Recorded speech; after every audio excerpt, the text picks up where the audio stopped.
So, the 60s rolled in and, honestly, it felt like everything was shifting overnight. Teens were suddenly obsessed with music, leather jackets were everywhere, and haircuts. Well, they were different. Then there were these four lads from Liverpool. Yeah, the Beatles. At first, they were just playing small clubs, nothing huge, and not everyone got them. People laughed, people argued, some ignored them. But slowly,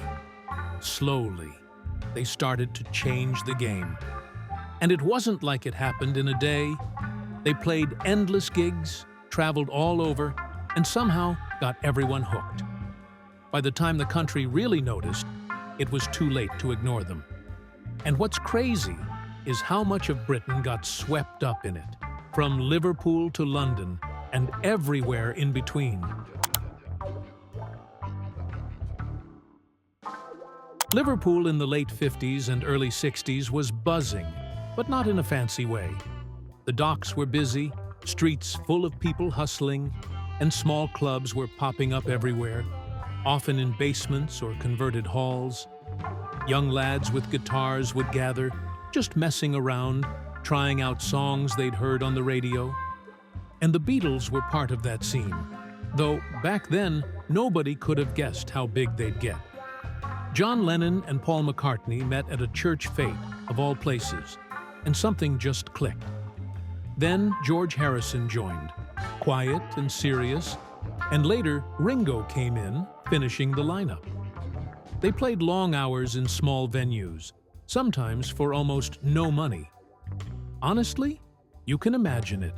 Smoke-filled rooms, locals shouting, music echoing off the walls, and these four just trying to get the sound right. The Liverpool crowd mattered. They were tough, honest, and wouldn't clap just because someone showed up. The Beatles had to learn fast, how to play tight, how to engage people, how to survive a gig without getting laughed off the stage. It wasn't glamorous, but it built something essential. Every small show, every late-night practice shaped the sound that would later sweep across Britain and beyond.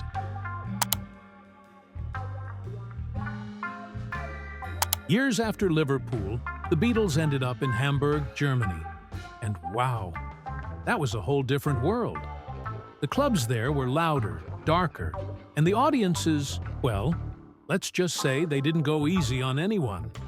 The Beatles had to play hours every night, sometimes 7 or 8 sets. And it wasn't just fun and music. It was exhausting, messy, and often chaotic.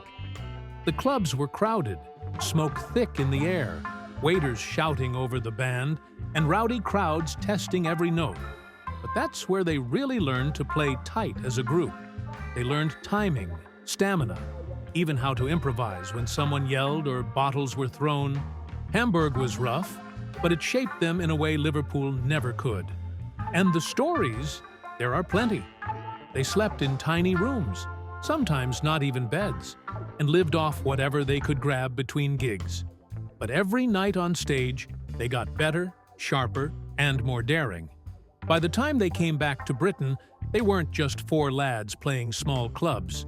They were a machine, honed by long nights, loud music, and audiences that demanded attention. When the Beatles came back from Hamburg, things in Britain were different.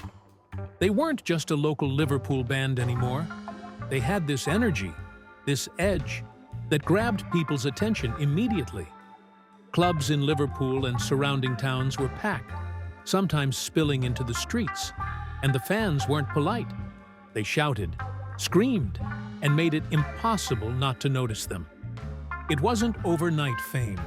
They had to get the right manager, Brian Epstein, who polished their look, helped them with contracts, and basically nudged them into the mainstream.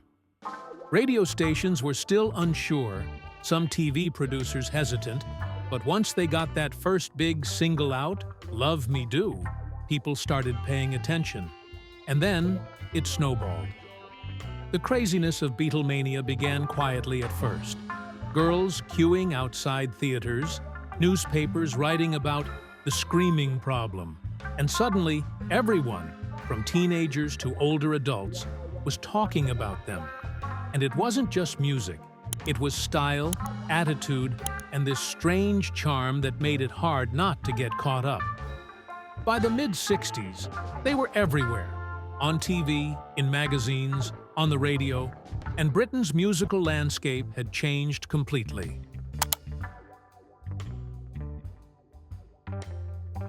Once the Beatles hit the road beyond Liverpool, the pace got crazy.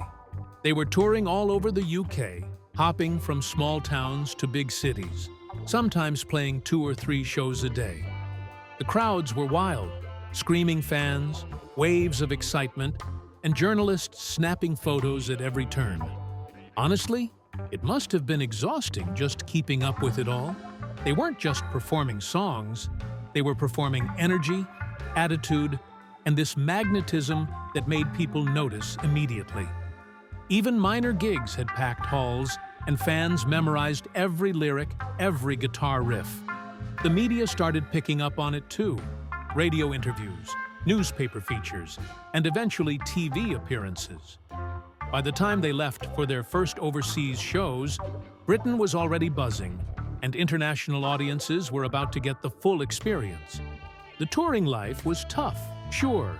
Long trains, cramped hotel rooms, barely any time to rest, but it honed them further.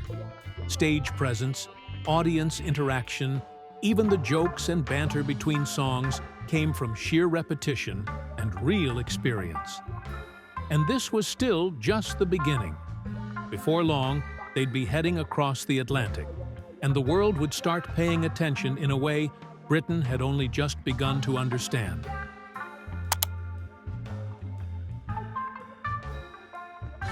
By the time the Beatles landed in the United States in 1964, things were already insane back home. But nothing could have prepared them, or anyone else, for the chaos that hit when they arrived. JFK had been president just a year before. The world was tense in its own ways, and suddenly 4 young guys with mop tops were everywhere. On TV, in magazines, and on every radio station. The Ed Sullivan Show alone was nuts. Over 70 million people watched that first performance, and the screams, they were unbelievable. You can read about it, but until you hear stories from people who were there, it's hard to get it. Hotels were swarmed, streets blocked off, and fans, mostly teenage girls, were completely unrestrained. The Beatles themselves were tired, jet-lagged, and probably a little overwhelmed. That trip wasn't just about music, it was about capturing a moment. America hadn't seen anything like it. The Beatles brought British energy, cheeky humor, and an entirely new style to the stage. And the reaction? Instant cultural shock. Newspapers debated it, parents complained, and kids were ecstatic. Beatlemania had gone global, and there was no turning back. After conquering live audiences, the Beatles started spending more time in the studio. And honestly, that's when things got really interesting. Suddenly, it wasn't just about playing songs. They were experimenting with sounds, instruments, and recording techniques that most bands hadn't even thought of. George Martin, their producer, became like a 5th member, suggesting strings, piano, or unusual arrangements that pushed them in new directions. They tried backwards tapes, multi-tracking, sitars, and all sorts of weird effects. Some sessions went for hours, sometimes even days, because they were chasing a sound they couldn't quite explain. And they argued, constantly, but in a creative way. Every new album was a little adventure. Rubber Soul, Revolver, Sgt. Pepper's, each one different, showing how much they'd grown in just a few years. It wasn't always easy. Fans wanted hits, the press wanted simple answers, and record labels were nervous about the experiments. But the Beatles kept pushing boundaries, and that willingness to try new things changed the whole idea of what a pop band could do. Listening to those albums now, You can hear it. The energy, curiosity, and sheer inventiveness that made them different from everyone else. By the late 60s, the Beatles had a huge influence on music and culture. Touring became less frequent because the pace, constant attention, and screaming fans made it difficult to keep going on the road. They focused more on the studio, creating music that was experimental, personal, and reflective. The relationships between the four were complicated. There were disagreements over creative direction and tensions that had built up over time. Even with that, they produced albums that still resonate today.